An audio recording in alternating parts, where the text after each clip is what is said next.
Welcome, welcome, folks. We finally made it to Friday. It is August the 15th, 2025, and you are watching Hurricane Hub Live, where we take a deep dive into tropical weather and have an in-depth discussion about storms that are out there in the basin right now. And of course, we've got a lot to talk about. I'm Chief Meteorologist Tim Pandagis. Let's get into HHL tonight. We've got Erin that has intensified. It's become a hurricane, the first of the Atlantic 2025 season. It's a minimal grade, Category 1 right now, but forecast to become a Category 4 powerhouse. Within the next couple of days, really by the end of the weekend, we're looking at Category 3, and then early next week is a Category 4. Now, rapid intensification is possible. You're going to hear that term getting thrown about, but in order to actually satisfy that definition, it has to meet certain criteria. We're going to go through what that criteria is, and if I think it's actually going to rapidly intensify in the long term here. Now, in terms of impacts to the United States, indirectly, impacts will be felt. So we're not looking at a landfall on the U.S. In fact, I don't think Erin will make a landfall at all. It'll stay offshore of the U.S. East Coast. It'll stay to the likely to the west of Bermuda. And right now it's to the north and east of the Lesser Antilles. And then the big question after that is going to be what comes next. It's the 15th of August. We've got a lot of hurricane season to go. And within the next month, we hit the peak of the season. So activity will become much more common out in the Atlantic basin. Let's start with Erin. Satellite imagery here with a brand new advisory, the intermediate advisory coming our way at 8 o'clock, dropping from the National Hurricane Center. We'll get a full advisory next in 3 hours at 11 o'clock tonight. That'll have any changes in the forecast cone or forecast track. 85-mile-per-hour wind, so it has strengthened. Still a mid-grade Category 1 storm right now. This came down with 90-mile-per-hour winds, still moving to the west-northwest. So it started that much anticipated gradual turn to the north and west that started late last night and will continue and actually amplify and eventually take on more of a northwest turn, north, and then northeast. I'll show you the latest track here in just a minute, but moving at 17 miles per hour. And based on some recon aircraft that's currently within Erin, they did sample surface pressure down into the low 980s, and you can see that reflected on the 8 o'clock advisory here from the Hurricane Center. Close-up look now here on infrared satellite imagery. Again, we like to use this filter on satellite to get a feel for the temperatures of the cloud tops. And when we get really cold cloud tops, that's indicative of strong thunderstorm activity. They stretch higher up into the sky. And we see the really cold cloud tops indicated by the white shadings here. And you can see it completely wrapping around the center. In the last couple images there, you can almost starting to see a warming and clearing of an eye. Maybe the first occurrences of an eye here as this continues to strengthen. Again, on the Saffir-Simpson scale, we are within that Category 1 threshold, right smack dab in the middle, with 85-mile-per-hour winds at this current time. Closer look, too, you can see in the last couple images, looks like there's an eye trying to take shape. Now, at this point in time, where it's currently located, here's the Lesser Antilles. We've got the Leeward Islands here, northern Leeward Islands. This is about the closest that Erin will get to those islands. So the closest, at least in the short term, it'll be to land as it builds to the west and eventually northwest here in the next 24 hours. Switching things up over to visible satellite imagery here, and you can see this definitely is taking on more of an appearance of an intensifying hurricane. Look at this moisture feeder band stretching all the way back down to the south and east there. And then, of course, we've got tremendous outflow aloft that you can see emanating off to the south and west. Still probably a little bit of some shear because I don't see really that much outflow on the north or northeast side of the storm, but overall it's been compensating quite well for if there was any wind shear and any dry air in its immediate area. It's been kind of fencing itself off to being, detrimental to it at all, really. All right, here's a look at water vapor imagery now. And completely surrounding the storm is some dry air in the mid-levels of the atmosphere. It's indicative of the rust color, the yellow shades there. Now, as this intensifies, it's not outside of the realm of possibility that it ingests some of this dry air. And sometimes that can help to plateau or maybe even weaken the storm a little bit in the short term as it kind of sputters along with it's almost like an engine running out of gas briefly or running low on gas. It sucks it into its overall circulation and it kind of throws it off kilter a little bit. But at least for now, it doesn't look like it's happening at this immediate time. Now, the closest radar site we've got here, San Juan, Puerto Rico, starting to see some of the outer rain bands, squally activity in the British Virgin Islands, U.S. Virgin Islands over to St. St. Martin there as well. But again, not major impacts happening for those areas. And we're also starting to sample some of the winds here within it, which I'll show you here in just a second. But recent recon scan here shows a pressure of 981 millibars. This is a NOAA aircraft here that was doing a high-altitude mission through the system, and that's what prompted the upgrade here. Not really an upgrade, just an increase in intensity of 85-mile-per-hour winds and a drop in pressure. Now, typically, what happens is we see the pressure drop, and then correlating with that is an increase in wind speeds. As the storm gets deeper and stronger, it can produce stronger wind gusts and wind speeds. Now, it is getting over environmental conditions that are certainly conducive to not only intensifying, but intensifying rapidly.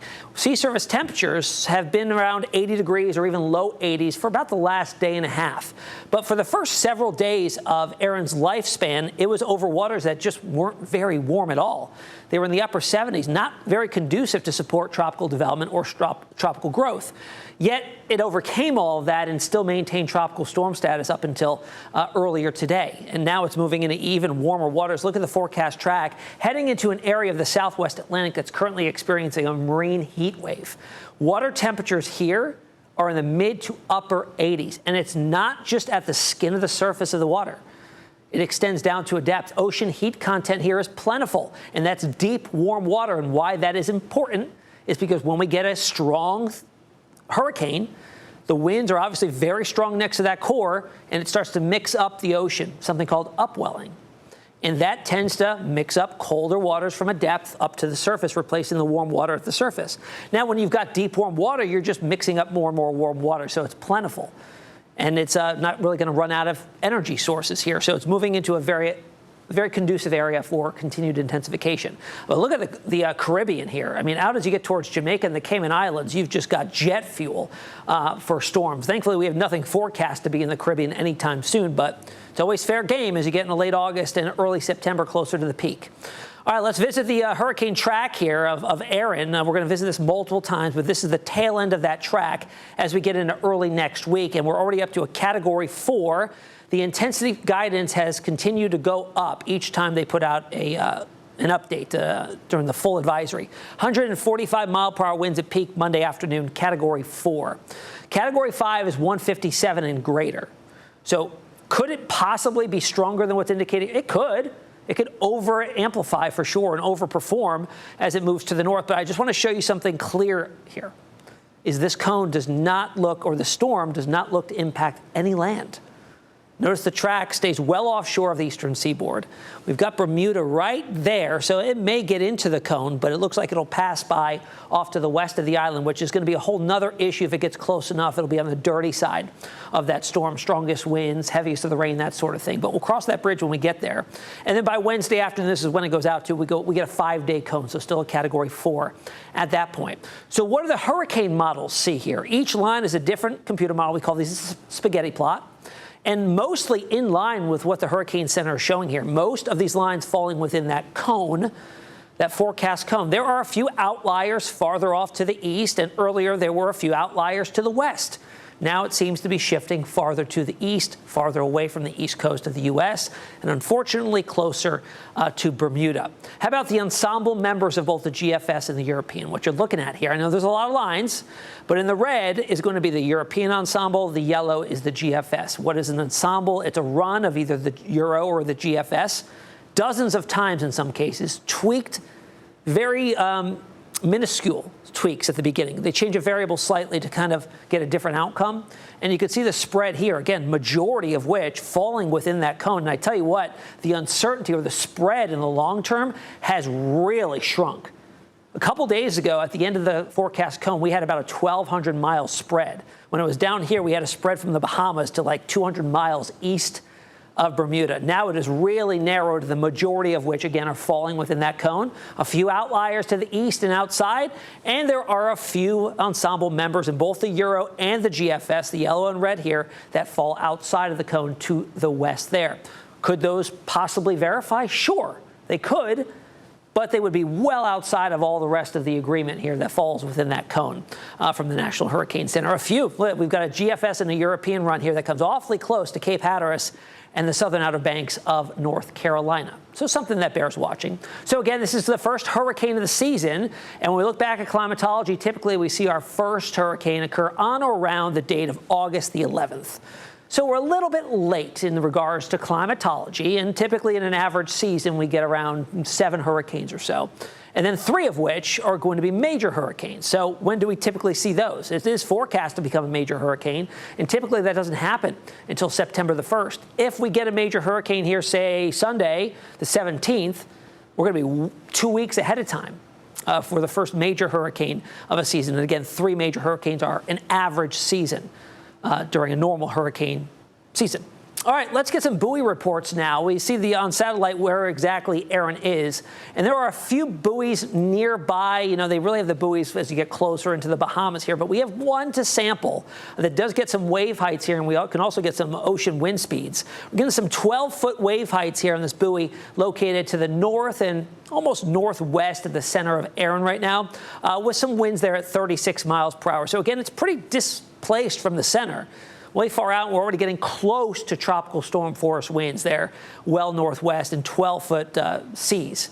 And wait until you see how big of a wave generator this thing is going to be as it's between Bermuda and the east coast of the United States. Sustained winds in areas that we do have observations in the northern Leeward Islands. Here we're getting some spots sustained, not very important here. Or really, the word I'm looking for, I just can't think of right now. It's not very appealing at this moment in time, right? There's not many wind gusts here that are very strong at all, despite some of these islands being under a tropical storm watch. These are the only watches currently out, which tells you right there that there's not that much land that's going to be impacted by this storm, which is great news. So tropical storm watches, and despite the storm not being far away and already throwing some outer bands here, having this not been upgraded to a tropical storm warning, meaning most likely probably won't see tropical storm force winds. Make it in areas like Anguilla. Bermuda was actually dropped from the tropical storm watch, and St. Kitts and Nevis also seeing some watches up there. Those will probably be canceled here in the next 12 to 24 hours. So let's compare the models now. We saw the Ensemble members of the GFS and the European. Let's look at the actual operational. As we go out in time, jumping ahead to the weekend and into early next week, this is about the period of time we're starting to see a jump to a major hurricane, Category 3, 4 at this point in time. Pretty good agreement among the 2 global models, the Euro and the GFS, both almost on top of each other. We do have the Euro kind of showing a solution slightly farther to the south and west, GFS a little farther to the north and east there, but generally in line. Timing also in line with both of these as well, moving at the same general speed. And then as we get to Thursday, so a long ways out, almost a week out from now, we're looking at it threading the needle between Bermuda and the east coast of the U.S. There's Bermuda right there. A closer pass by the GFS would indicate more of an impact to Bermuda.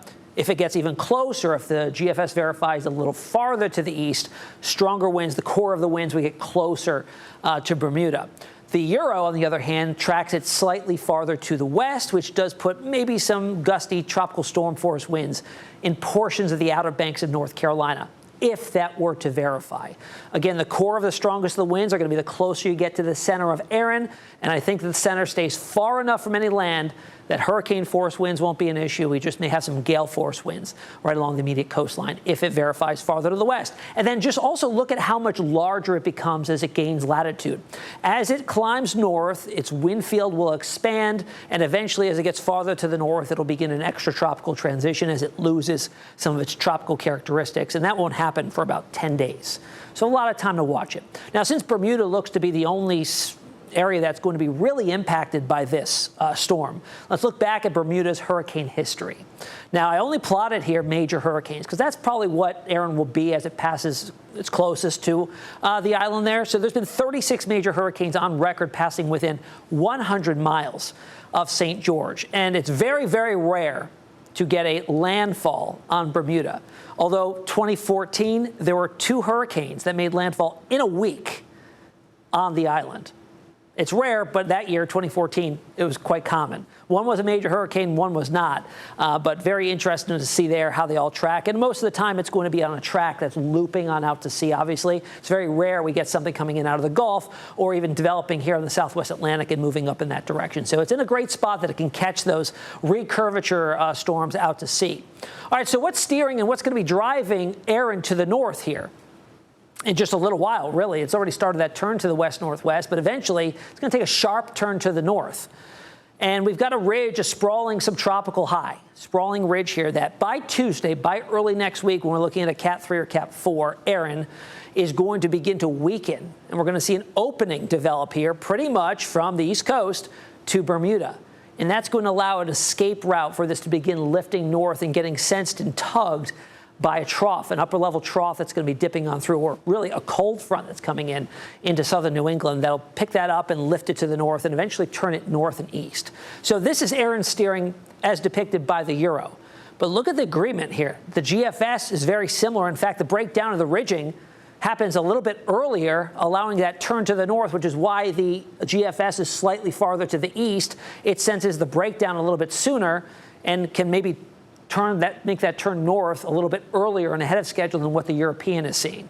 What will be the results? I mean, it would be a closer pass to Bermuda if that was the case with the GFS, but also the subtropical high may not break down as quickly as the GFS thinks, and it could, come out to be exactly like the European is seeing here. But ridging over the southeast U.S. should keep it way offshore and not going to be an impact to the southeast United States.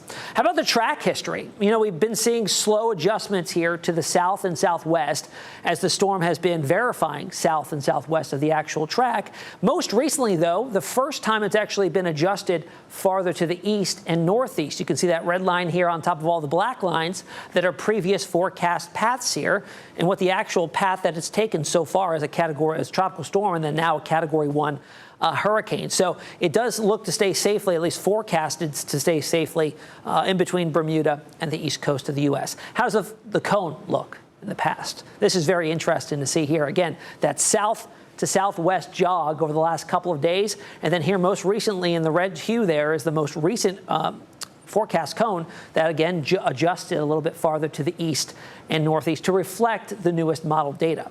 Now, of course, the wind field here is going to be the big thing that you really talk about a lot of times with tropical systems. It's once it gets over land that you introduce the flooding risk with tropical downpours and things like that. But since it won't be interacting with land, this is going to be a big wind generator and a big wave generator out in the open Atlantic. So let's jump ahead and look at the European wind field depiction on Erin by early next week. So this is when it's supposedly going to be a Cat 3 or Cat 4, showing only Cat 1, maybe Cat 2 winds, again, on the northeast side of that storm center. That's where you're always going to find the strongest of the winds. Due right, front right of the storm direction center. So there it is here. And then notice as it gains latitude, how large the wind field expands. So we could potentially, with the forecast track that the Euro is showing, get tropical storm force winds maybe up into portions of the Outer Banks of North Carolina, and then maybe stretching all the way to the east to Bermuda. But this is an ideal track right here because the strongest of the winds, the core of hurricane force winds, maybe even major hurricane force winds, stays way out in the open Atlantic, and then it builds off to the north and eventually moves away and dissipates it in a lot of time. So how about impacts? Indirect impacts here are going to be for some large swells. We're going to look at the wave generation map here in just a minute. It's quite impressive, closer to the core, what some of the wave heights may be. Strong rip currents pretty much from Long Island, Cape Cod, all the way south to Jacksonville, starting probably this weekend and lasting through the end of next week. Rip current risk is there. And then where vulnerable coastal locations, we could see some erosion, and I'm really focused on the Outer Banks there. We've got a lot of houses that we've lost from storm systems being off coast and creating beach erosion. We could definitely see that again with a very strong Erin passing by just offshore. All right, let's look at the wave heights. Check this out. As we get to Wednesday, as it's right between Bermuda and the east coast of the U.S., wave heights here could potentially get up and over 40 to maybe as high as 50 feet. Now, they propagate outwards, and they will not be 50-foot waves by the time they get to the east coast of the U.S. I don't want you to think, oh, my God, we're going to have a tsunami wave coming our way, and it's going to wipe out all coastal locations. Not the case. Surely waves will propagate out in all directions, and we will have some rough surf, maybe 5, 10, 15-foot waves at most, especially if it passes a little bit closer to the eastern seaboard, takes a more westerly track. But right near the core there, we could certainly have some maybe 40, 45, 50-foot waves before it jets on out to the east and northeast, and even stay south of Nova Scotia, Newfoundland, as we get through the end of next week. So something very interesting to watch. Now let's talk about the intensity of Erin and if, in fact, rapid intensification could be a possibility. So right now we're sitting at that 85-mile-per-hour winds. The recent update just popped in, so it's up to 85 now. And it's projected to become a 105-mile-per-hour wind, Category 2, by tomorrow night, and then jumping to a Category 4, 130 to 145-mile-per-hour max sustained winds at its peak by Monday afternoon. So the definition for rapid intensification is going to be a jump in peak sustained winds of 30 knots or 35 miles per hour within a span of time of a day, 24 hours. So right now, we're not really seeing any instances here that jumps 35 miles per hour within a 24-hour period, at least yet. That introduces the possibility here that we are going to see an overperformance of Erin. We don't really need to go all that much stronger to see that jump and satisfy the rapid intensification criteria. So it's definitely a possibility that we're going to monitor as we go through the weekend. Not that it'll impact the forecast or anything or impact folks that will be hit by this. It's just going to be interesting to see over such a conducive environment for intensification. And if you're interested, I like stats. So the quickest Cat 1 to Cat 5 jump, not expecting a Cat 5 here, although it's possible. It's always possible. But check out these storms here. One last year, Milton. It made that jump, Cat 1 to Cat 5, at 18 hours. 18 hours. In 2017, that season was huge. Season of Harvey, season of Maria, season of Irma. We had 18 hours also there. And then Andrew was 1992, 24 hours. It took Cat 1 to a Cat 5. So we're Cat 1 now. I don't think we're going to make it to a Cat 5 within the next 24 hours. So that's the good news there. So bottom line here, folks, high confidence that Erin's track stays well east of the U.S. Great news. Indirect impacts are expected, though, as we talked about: heavy surf, dangerous rip currents, higher than normal tides, and some beach erosion is certainly a possibility, if not expected, as we get to the middle to end of next week. And for your planning purposes, the National Hurricane Center will be putting out advisories. This is Eastern Standard Time, 2, 5, 8, 11. So we get the intermediate advisories in between the full.